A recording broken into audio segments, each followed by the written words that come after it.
Okay, good morning, guys. I'm outside today. It's not too bright, so I figured I'd do a little video outside. No construction today. It's Saturday, so that's good. But I want to get right into it. We talked about a few days ago. We were going to talk about talking about Jim's story. Remember, we said that on page 35. So we're going to talk a little bit about Jim's story. But in the meantime, we're going to recap kind of what we went over on step 1 and steps 2 and 3.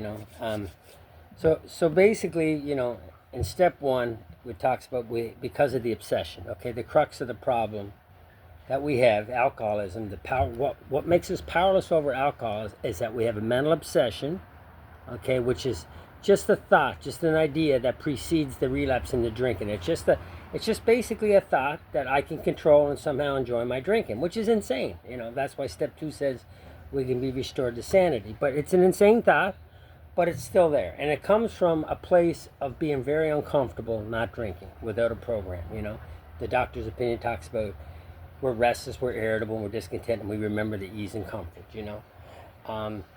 And then step 2 is basically just live life on a spiritual basis. You just have to believe that living life on a spiritual basis will lift that obsession. Okay, so we have a threefold disease really. We got a mental obsession of the mind, a physical allergy of the body, and we have a spiritual malady. Okay, and on page 64 it says when they're talking about resentments, when the spiritual malady is overcome, we straighten out mentally and physically, which means the mental obsession is lifted. We don't have to worry about the physical allergy if I don't take that first drink.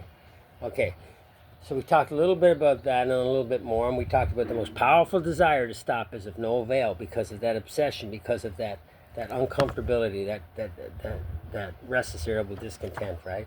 So Bill's story's on 35, and that's how Alcoholics Anonymous really talks. We talk in stories. We talk about what it was like, what happened, what it's like now, our experience, strength, and hope, So, and there's a bunch of stories in the back of the book, as you guys know.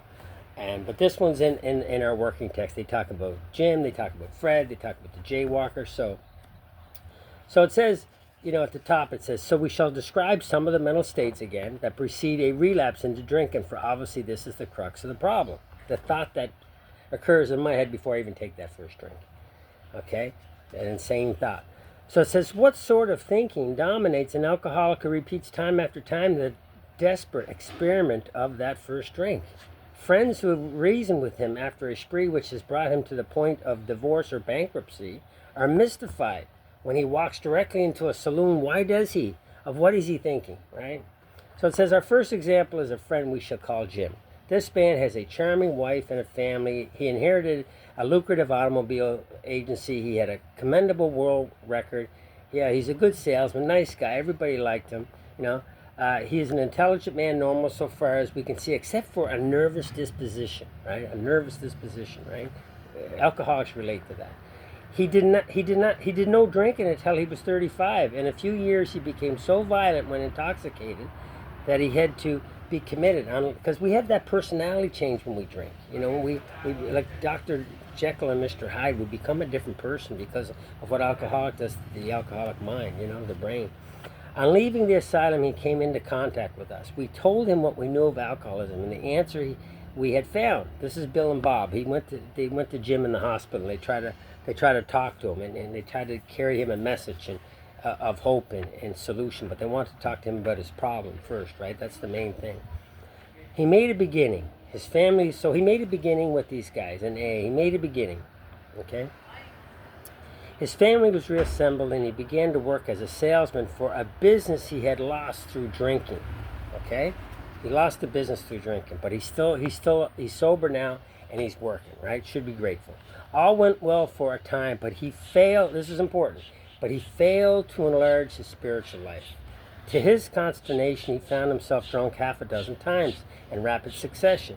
On each of these occasions, we worked with him, reviewing carefully what had happened. He agreed he was a real alcoholic and in a serious condition.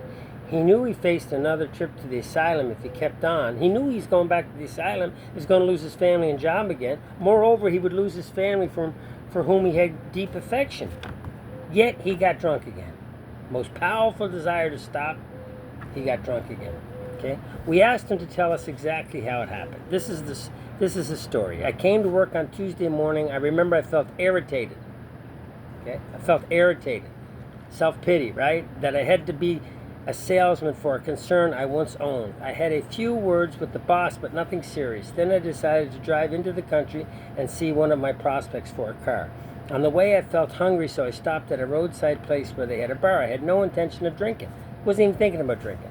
I just thought I would get a sandwich. I also had the notion that I might find a customer for a car at this place, which was familiar, for I had been going there for years. I had eaten there many times during the months I was sober. I sat down at a table and ordered a sandwich and a glass of milk. Still no thought of drinking. I ordered another sandwich and decided to have another glass of milk. Suddenly, okay, remember it says at a certain time it will have no effective mental defense against the first drink. It says, suddenly the thought crossed my mind that if I were to pour an ounce of whiskey in my milk, it couldn't hurt me on a full stomach. After everything he's been through over the years, he thinks he can pour whiskey in the milk and pull it off. That's insane. I vaguely sensed I was not being any too smart, but felt reassured I was taking the whiskey on a full stomach. The experiment went so well that I ordered another whiskey. Sure, there's the allergy kicking in, right? And poured into more milk. That didn't seem to bother me, so I tried another. Thus started one more journey to the asylum for Jim. Here was the threat of commitment, the loss of family and position, powerful desire to stay sober, to say nothing of that intense mental and physical suffering which drinking always caused him. He had much knowledge about himself as an alcoholic, yet all reasons for not drinking were easily pushed aside in favor of the foolish idea that he could take whiskey if only he mixed it with milk. Whatever the precise definition of the word may be, we call this plain insanity. Okay? Plain insanity. And if he didn't do it that night, he probably would have poured vodka in the orange juice the next morning. Okay? So, here we go again with a long video. But really what happened here, what happened here was he had the thought, the obsession, that he could control and enjoy his drinking if he poured whiskey in the milk. Okay? Why is he thinking like this? Because he's in self-pity and he's irritated at a boss of a company he used to own.